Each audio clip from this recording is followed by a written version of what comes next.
there are different issues. There's one on the substantive issues, which I think Ezra was getting at, that you could change the language and what's beneath might not change. I'm not sure I agree with that. But there is the level of framing and how people conceptualize it, what the shorthand is. And I think Peter Beinart,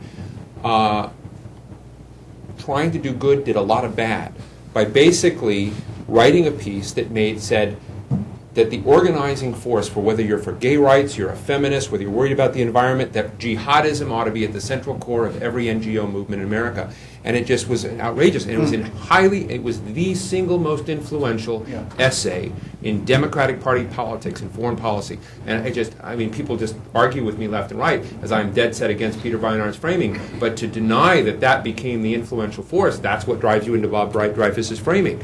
I think then the other side of it is, on the Republican side, what's been interesting to me is I can find Republican after Republican after Republican after Republican who basically doesn't see it that way.